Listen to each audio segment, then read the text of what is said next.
En esta sesión vamos a hablar de los requerimientos proteicos del paciente crítico. En primer lugar, vamos a explicar las características de este. Cuando un paciente sufre un daño, inmediatamente su organismo va a responder a este. La respuesta al estrés generado en pacientes con trauma se puede dividir de manera general en dos fases de respuesta, la aguda y la crónica.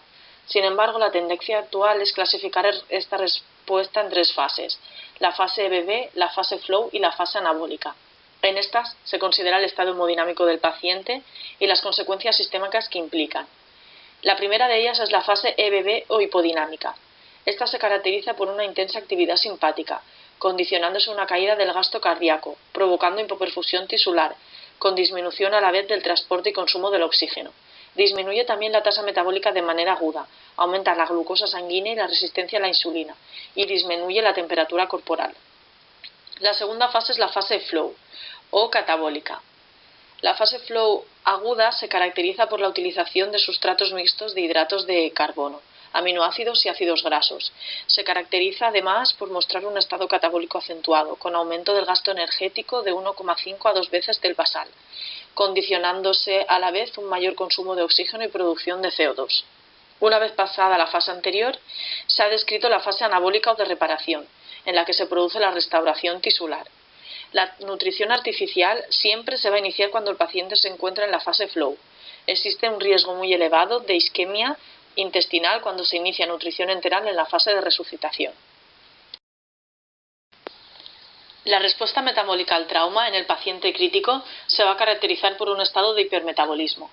Lo que realmente va a predominar en esta situación es el catabolismo, aunque también va a coexistir un anabolismo discreto en el que se van a sintetizar proteínas de fase aguda y mediadores de la inmunidad. La respuesta inflamatoria va a condicionar la aparición de hiperglucemia y resistencia a la insulina.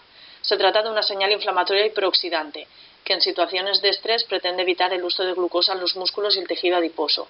Así, las moléculas de glucosa están disponibles para tejidos lesionados u órganos vitales. Además, con el objetivo de obtener glucosa, se van a activar las vías de degradación de los lípidos y de las proteínas. En el esquema vemos cómo el tejido muscular y adiposo se degrada para que mediante sus componentes se sintetice glucosa. Es importante decir que en los estados hipercatabólicos la síntesis proteica puede llegar a ser el doble respecto a las situaciones sanas. No obstante, el balance neto es negativo, debido al aumento de destrucción proteica muscular. La tasa de degradación proteica excede de la tasa de síntesis.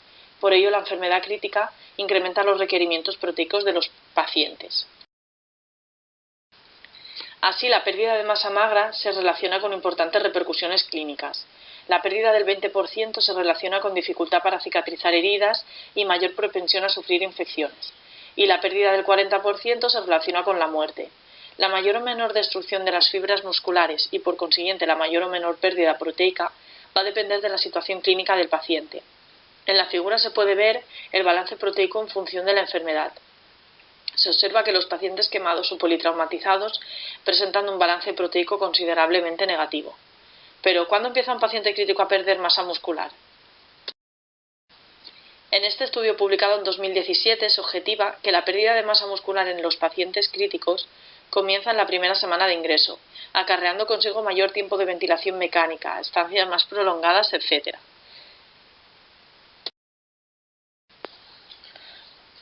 Con todo ello, lo primero que deberemos hacer ante un paciente crítico ingresado es plantearnos si la nutrición artificial está indicada o no.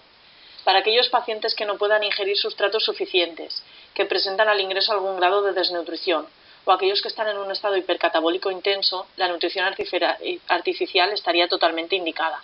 Por el contrario, aquellos pacientes con ingesta oral adecuada, con inestabilidad hemodinámica o en situación terminal, la nutrición artificial no debería iniciarse. Pues bien, si en nuestro paciente la nutrición artificial está indicada, lo segundo que nos podemos plantear es cuándo es adecuado iniciar la intervención nutricional. En este estudio de cohortes el objetivo era estudiar la mortalidad a los 3 y 6 meses en relación con el aporte recibido la primera semana de ingreso. Los resultados mostraron que la supervivencia era mayor para el grupo de pacientes que habían recibido el 80% del gasto calculado desde la primera semana de ingreso. Por ello, la intervención nutricional se debe iniciar en la primera semana de ingreso hospitalario. En cuanto al objetivo calórico que debemos alcanzar con la nutrición artificial, Un estudio recientemente publicado muestra cómo un aporte calórico entre el 75 y el 100% de los requerimientos calculados disminuye la mortalidad de los pacientes. Esto sería de forma muy general. Ahora vamos a profundizar un poco más en ello. En este estudio de cohortes prospectivos se incluyeron pacientes con ventilación mecánica durante más de 3 días. Se observaron los siguientes resultados. En cuanto al aporte calórico, la administración del 80-90% del gasto energético en reposo calculado se asociaba con menor porcentaje de mortalidad en los primeros 4 días. Por otro lado, la administración de más de 1,2 gramos kilo día de proteínas también se asociaba con menor mortalidad. Si combinamos ambos resultados, surge el concepto de hipoalimentación permisiva. Consiste en administrar el 80% del gasto medio calculado, asegurando un aporte mayor de 1,2 gramos kilo día de proteínas en los primeros 2-3 días. Así, el objetivo calórico y proteico del paciente crítico depende de la fase evolutiva en la que se encuentre. En la fase aguda, un aporte calórico elevado conlleva riesgo de sobrealimentación, la inhibición de la autofagia, que parece ser un proceso beneficioso en esta etapa, y el riesgo de producir un síndrome de realimentación. Por todo ello, en esta fase nos interesa la hipoalimentación permisiva. Sin embargo, en la fase estable, continuar con la hipoalimentación permisiva puede tener efectos deleterios a largo plazo sobre la recuperación funcional y las complicaciones. Así, en esta fase, el objetivo nutricional es la progresión de aportes. Todo lo dicho se resume en este esquema. En la fase de resucitación, que dura entre las primeras 6 y 24 horas, no se debería iniciar nutrición artificial.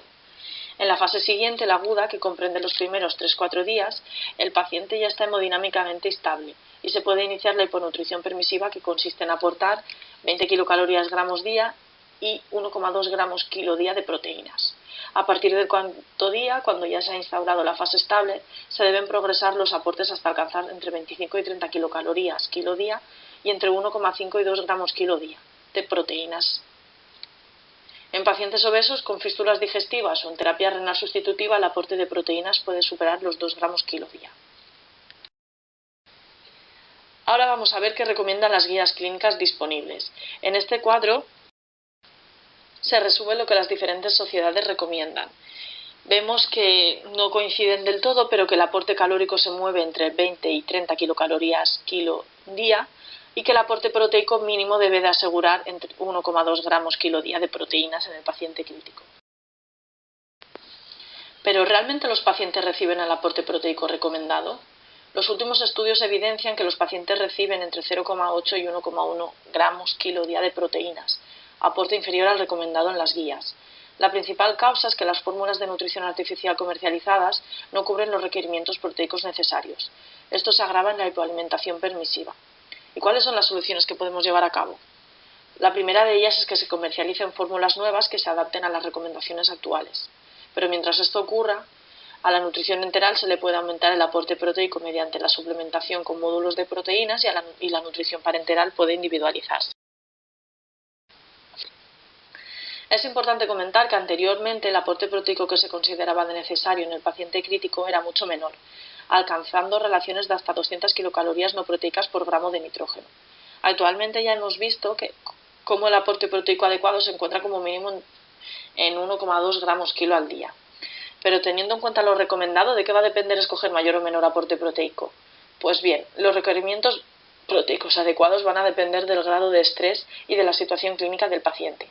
La tabla azul se emplea para calcular el grado de estrés que presenta el paciente en función de varios parámetros clínicos, y en función del resultado este se clasifica en estrés leve, moderado y grave. En la tabla naranja se detalla el aporte proteico a administrar en función del grado de estrés. A mayor estrés, mayor aporte proteico requerido y, por consiguiente, menor relación de kilocalorías no proteicas por gramos de nitrógeno. Vemos como en ninguna situación se alcanza la relación de 200 que se consideraba adecuada antes. Como ya hemos dicho, en función de la situación clínica, los requerimientos proteicos adecuados van a variar. En la diapositiva se exponen ejemplos de patologías en los que se requiere un aporte proteico convencional aumentado o reducido. Para concluir la presentación, comentar que la fase aguda de la enfermedad modifica el gasto energético y la utilización de sustratos, lo que va a conllevar un aumento del catabolismo proteico. Es importante no iniciar el soporte nutricional hasta que se haya completado la fase de resucitación. En cuanto al aporte calórico y proteico, ya hemos visto que este depende de la situación clínica del paciente y de su grado de estrés. Y por último, es importante remarcar la importancia de actualizar diariamente los requerimientos de cada paciente. Muchas gracias.